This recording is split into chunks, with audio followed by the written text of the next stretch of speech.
Hello, welcome back to my channel, guys. Okay, let's jump back to our seduction. Okay. Isolate the victim. Isolate the victim. An isolated person is weak. By slowly isolating your victims, you make them more vulnerable to your influence. Their isolation may be psychological by filling their fields of vision through the pleasurable attention you pay them. You crowd out everything else in their minds. They see and think only of you. The isolation may also be physical. You take them away from their normal milieu, friends, family, home. Give them the sense of being marginalized. In limbo, they are living one world behind and entering another. Once isolated like this, they have no outside support, and in their confusion, they are easily led astray. Lure the seduced into your lair where nothing is familiar. Isolation, the exotic effect. In the early 15th century BC, Fu Chai, the Chinese king of Fu, defeated his great enemy, Ko Xian, the king of Yuan, in a series of battles. Ko Xian was captured and forced to serve as a groom in Fu Chai's stables. He was finally allowed to return home, but every year he had to pay a large tribute of money and gifts to Fu Chai. Over the years, this tribute added up so that the kingdom of Wu prospered and Fu Chai grew wealthy. One year, Ku Chen sent a delegation to Fu Chai. They wanted to know if he would accept a gift of two beautiful maidens as part of the tribute. Fu Chai was curious and accepted the offer. The women arrived a few days later amid much anticipation, and the king received them in his palace. The two approached the throne. Their hair was magnificently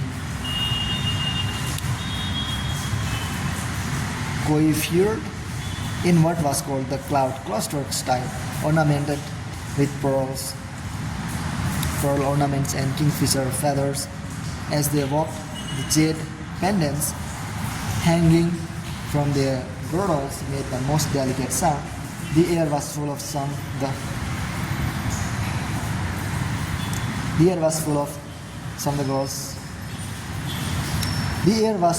delightful perfume. The king was extremely pleased. The beauty of one of the girls far surprised that one of the other.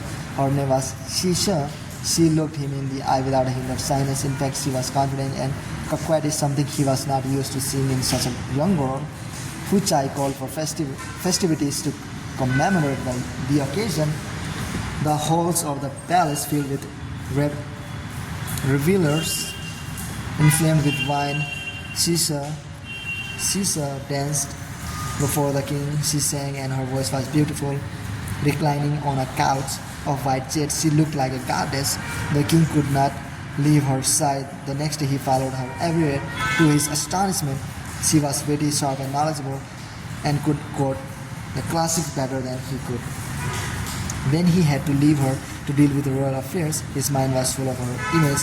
Soon he brought her with him to his councils, asking her advice on important matters. She told him to listen less to his ministers. He was wiser than they were, his judgment superior. Shishu's powers grew daily, yet she was not easy to please. If the king failed to grant some wish of hers, tears would fill her eyes, his heart would melt, and he would yield. One day she begged him to build her a palace outside the capital. Of course, he obliged her, and when he visited the palace, he was astounded at its magnificence. Even though he had paid the bills, Shisha had filled it with the most extravagant furnishings. The grounds contained an artificial lake with a marble bridge crossing over it, which I spent more and more time here, standing by a pool and watching Shishi comb her hair. Okay. Using that pool as a mirror, he would watch her playing with her birds in their jeweled cages or simply walking through the palace, for she moved like a willow in the breeze. The months went by. He stayed in the palace. He missed councils, ignored his family and friends, neglected his public functions. He lost track of time. When a delegation came to talk to him of urgent matters, he was too distracted to listen. If anything but Shishu took up his name, he worried unbearably that she would be angry. Finally, word reached of a growing crisis. The fortune he had spent on the palace had bankrupted the treasury and the people were discontented. He returned to the capital, but it was too late. An army from the kingdom of the Yu had invaded Wu and had reached the capital. All was lost. Fu Chai had no time to rejoin his beloved Shi Sheng. Instead of letting himself be captured by the king of Yuan, the man who had once served in his stables, he committed suicide. Little did he know that Ku Xian had plotted this invasion for years and that Shi Shi's elaborate seduction was the main part of the plan.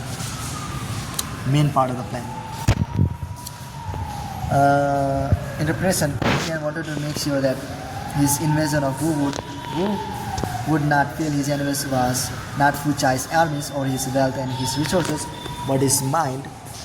If he could be deeply distracted, his mind filled with something other than affairs of state, he would fall like a ripe fruit. Ku Qian found the most beautiful maiden in his realm.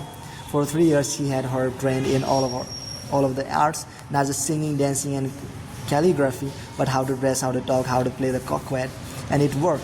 Shi Shi did not allow Fu Chai's moment's rest. Everything about her was exciting and unfamiliar. The more attention he paid to her hair, her moods, her glances, the way she moved, the less he thought about diplomacy and war. He was driven to distraction. All of us today are kings protecting the tiny realm of our own lives, being weighed down by all kinds of responsibilities, surrounded by ministers and advisors of all forms around us. We are immune to the influence of other people because we are so preoccupied. Like Shishu, then you must lure your targets away gently, slowly from the affairs that fill their mind, and what will best lure them from their castles is the whiff of the exotic.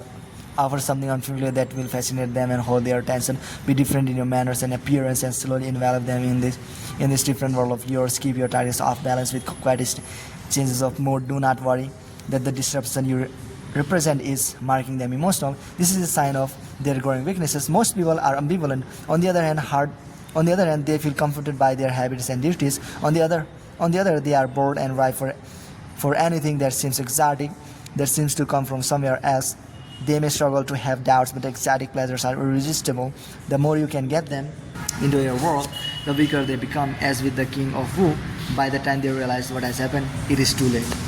Isolation, the only you effect. In 1948, the 29-year-old actress Rita Hayworth, known as Hollywood's love goddess, was at a low point in her life. Her marriage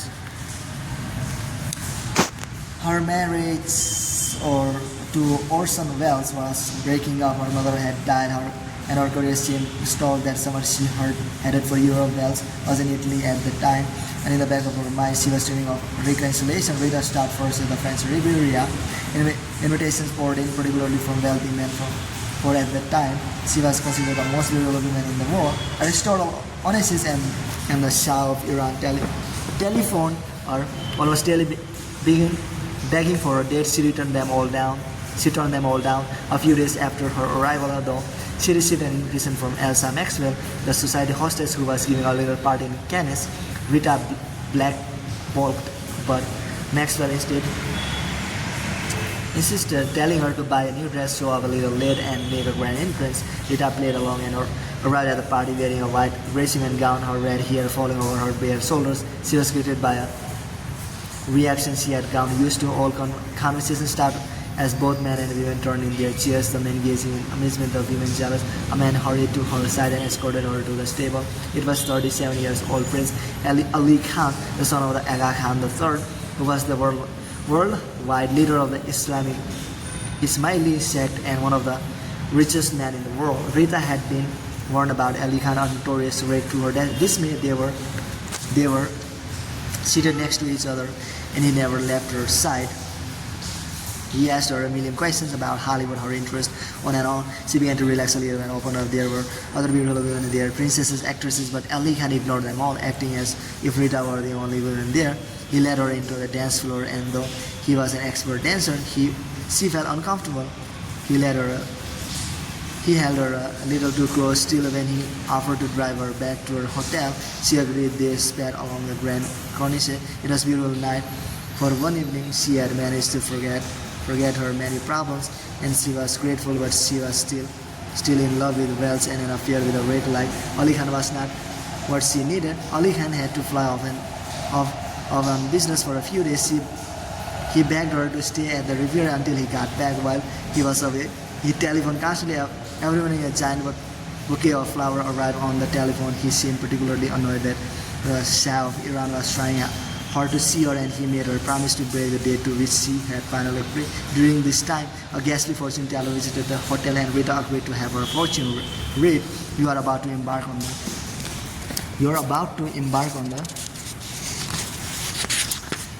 greatest romance of your life. The gypsy told her, he is somebody you already know. You must relent and give in to him totally. Only if you do that will you find happiness at long last. Not knowing who this man could be, Rita, who had a weakness for the occult, decided to extend her stay. Ali Khan come back. He told her that his chitta overlooking the Mediterranean was the perfect place to escape from the press and forget our troubles, that he would behave himself. She relented. Life in the chitta was like a fairy tale. Wherever she turned, his Indian uncles were there to attend to her every wish. At night, he would take her into his enormous ballroom where they would dance all by themselves. Could this be the man the fortune teller meant? Ali Khan invited his friends over to meet her. Among his strange company, she felt alone again and depressed. She decided to leave the chitta just then. As if he had read her thoughts, Ali Khan wished her off to Spain, the country that fascinated her most. The press caught on to the affair and began to hound them in Spain. Rita had a daughter with Wells. Was this any way for her mother to act? Ali Khan's reputation did not help, but he stood by her, shielding her from the press as best he could. Now she was more alone than ever and more dependent on him. Near the end of the trip, Ali Khan proposed to Rita. She turned him down. She did not think he was the kind of man you marry. He followed her to Hollywood, where her former friends were less friendly than before. Thank God she had Ali Khan to help her. A year later, she finally succumbed, abandoning her career, moving to Ali Khan's chitta and marrying him. Interpretation. Ali Khan, like a lot of men, fell in love with Rita Hayworth the moment he saw the film Gilda in 1948. He made up his mind that he would seduce her somehow. The moment he heard she was coming to the Riviera, he got his friends Elsa Maxwell to lure her to the party and seat her next to him. He knew about the breakup of her marriage and how vulnerable she was. His strategy was to block out everything else in her world: problems, other men's suspicion of him and his motives, etc. His campaign began with the display of an intense interest in her life, constant phone calls, flowers, gifts, all to keep in her mind. He set up the fortune teller to plan the sea. When she began to fall for him, he introduced her to his friends, knowing she would feel alienated among them and therefore dependent on him. Her dependence was heightened by the trip to Spain, where she was on unfamiliar territory, besieged by reporters and forced to cling to him for help. He slowly came to dominate her thoughts. Everywhere she turned, there he was. Finally, she succumbed out of weakness and the boost to her vanity and his attention represented. Under his spell, she forgot about his horrid reputation, relinquishing the suspicions that were the only thing protected her from him. It was not Ali Khan's wealth or looks that made him a great seducer. He was not, in fact, very handsome, and his wealth was more than offset by his bad reputation. His success was strategic. He isolated the victims, working so slowly and subtly that they did not notice it. The intensity of his attention made a woman feel that in his eyes, at that moment, she was the only woman in the world. This isolation was experienced as pleasure. The woman did not notice her growing independence, how the way he filled up her mind with his attention slowly isolated her from her friends and her milieu. Her natural suspicion of the man were drawn out by his intoxicating effect on her ego. Ali Khan always kept off his seductions by taking a woman to some enchanted place on a globe, a place that he knew well but where the women felt lost. Do not give your targets the time or space to worry about, suspect or resist you. Flood them with the kind of attention that crowds out all other thoughts, concerns and problems. Remember, people secretly yearn to be led astray by someone who knows where they are going. It can be a pleasure to let go and even to feel isolated and weak. If the seduction is done slowly and gracefully, put them in a spot where they have no place to go and they will die before fleeing. Sun Tzu. Okay? Keys to seduction. The people around you may seem strong and more or less in control of their lives, but that is merely a facade. Underneath, people are more brittle than they let on. What lets them seem strong is the series of nests and safety nets they envelop themselves with. Their friends, their families, their daily routines, which give them a feeling of continuity, safety, and control, suddenly pull the rug out from under them, drag them alone into some foreign place where the familiar signposts are gone or scrambled, and you will see a very different person. A target who is strong and subtle is hard to seduce, but even the strongest people can be made vulnerable if you can isolate them from their nest and safety nest. Block out their friends and family with your constant presence. Alienate them from the world they are used to, and take them to places they do not know. Get them to spend time in your environment. Deliberately disturb their habits. Get them to do things they have never done. They will grow emotional, making it easier to let them astray. Disguise all this in a form of pleasure experience, and your targets will wake up one day distant from everything that normally confronts them. Then they will turn to you for help, like a child crying out for his mother when the lights are turned out. In seduction, as in warfare, the isolated target is weak and vulnerable. In Samuel Richard's Clarissa, written in 1748, the wreck, Lovelace, is attempting to seduce the novel's beautiful heroine. Clarissa is a young, virtuous, and very much protected by her family, but Lovelace is a convincing seducer. First, he courts Clarissa's sister Arbella. A match between them seemed likely. Then he suddenly switches attention to Clarissa, playing on sibling rivalry to make Arabella furious. Their brother James is angered by Lovelace's change in sentiments. He fights with Lovelace and is wounded. The whole family is in an uproar, united against Lovelace, who however managed to smuggle letters to Clarissa and to visit her. When she is at the house of a friend, the family finds out and accuse her of disloyalty. Clarissa is innocent. She has not encouraged Lovelace's letters or visits, but now her parents are determined to marry her off to a rich older man, another in the world about to be married. To a man she finds repulsive, she turns to Lovelace as the only one who can save her from this mess. Eventually, he rescues her by getting her to London, where she can escape this dreaded marriage, but where she is also hopelessly isolated in this circumstance. Her feelings towards him soften. All of this has been masterfully orchestrated by Lovelace himself. The turmoil within the family, Clarissa's eventual alienation from them, the whole scenario. Your worst enemy in a seduction are often your target's family and friends. They are outside your circle and immune to your charms. They may provide a voice of reason to the seduce. You must work silently and subtly to alienate the target from them. Insinuate that they are jealous of your target's good fortune in finding you, or that they are parental figures who have lost a taste for adventure. The latter argument is extremely effective with young people whose identities are in flux and who are more than ready to rebel against any authority figure, particularly their parents. You represent excitement and life. The friends and parents represent habit and boredom.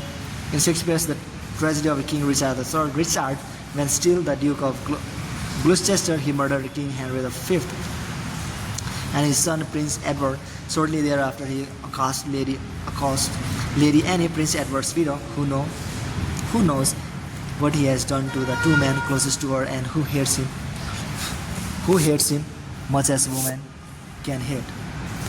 Yet Richard attempts to seduce her. His method is simple. He tells her that what he did because of his love for her. He wanted there to be no one in her life but him. His feelings were so strong he was driven to murder. Of course, Lady Anne not only resists this line of reasoning, she abhors him. But he persists. Annie is at a moment of extreme vulnerability, alone in the world with no one to support her. At the height of grief, incredibly, his words began to have an effect.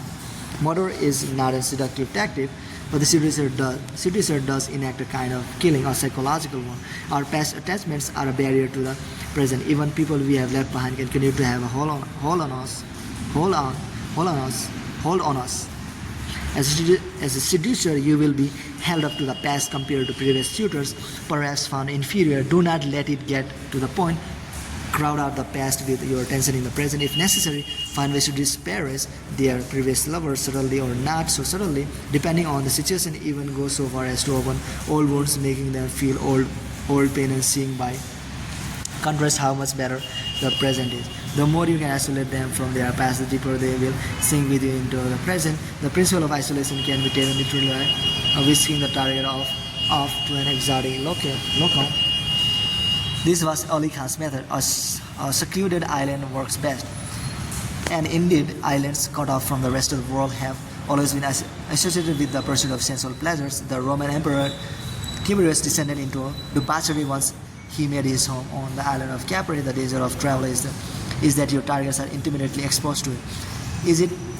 It is hard to maintain any air of mystery, but if you take them to a place alluring enough to distract them, you will prevent them from focusing on anything but nailing your character. Cleopatra lured Julius Caesar into taking a voyage down the Nile. Moving deeper into Egypt, he was further isolated from Rome, and Cleopatra was all the more seductive. The early 19th century lesbian seductress Natalie Barney had an on again, off again affair with the poet Rene Vivian. To regain her affection, she took Rene on a trip to the island of Lesbos, a place Natalie had visited many times. In doing so, she not only isolated Rene but disarmed and distracted her with the association of the place, her home of legendary lesbian poet Sappho. Vivian even began to imagine that Natalie was Sappho herself. Do not take the target just anywhere, pick the place that will have the most effective associations. The seductive power of isolation goes beyond the sexual realms. When new adherents joined Mahatma Gandhi's circle of devoted followers, they were encouraged to cut off their ties with the past, with their family and friends. This kind of renunciation has been a requirement of many religious sects over the centuries. People who isolate themselves in this way are much more vulnerable to influence and persuasions. A charismatic produces and feeds off and even encourages people's feelings of alienation. John F. Kennedy did this to great effect when he subtly disparaged the Eisenhower years, the confront of the 1950s. He implied compromised American ideals. He invited Americans to join him in a new life, on a new frontier full of danger and excitement. It was an extremely seductive lure, particularly for the young who were Kennedy's most enthusiastic supporters. Finally, at some point in the seduction, there must be a hint of danger in the mix. Your targets should feel that they are gaining a great adventure in following you, but are also losing something, a part of their past. They cherish, confront, actively encourage these ambivalent feelings. An element of fear is the proper spice. Although too much fear is debilitating, in small doses it makes us feel alive, like diving out of an airplane. It is exciting or thrill at the same time. That it is a little frightening, and the only person there to break the fall or catch them is you. Okay. Is you. Symbol: the pied pepper. A jolly fellow in his red and yellow cloak. He lures the children from their homes with the delightful sounds of his flute enchanted. They do not notice how far they are walking, how they are leaving their families behind. They do not even notice the cave he eventually leads them into, and which closes upon them forever. Reversal. The risks of this strategy are simple. Isolate someone too quickly and you will induce a sense of panic that may end up in the target's taking flight.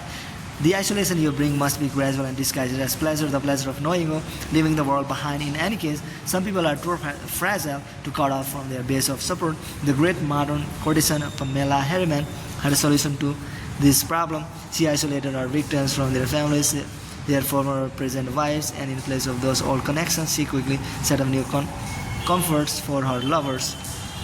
She overwhelmed them with attention, attending to their every need.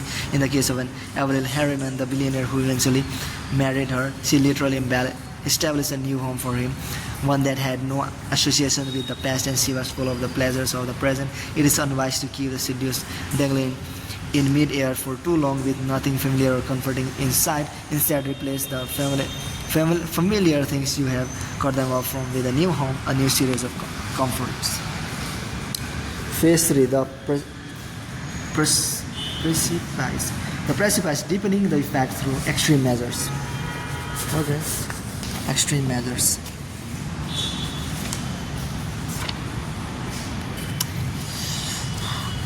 The goal in this phase is to make everything deeper.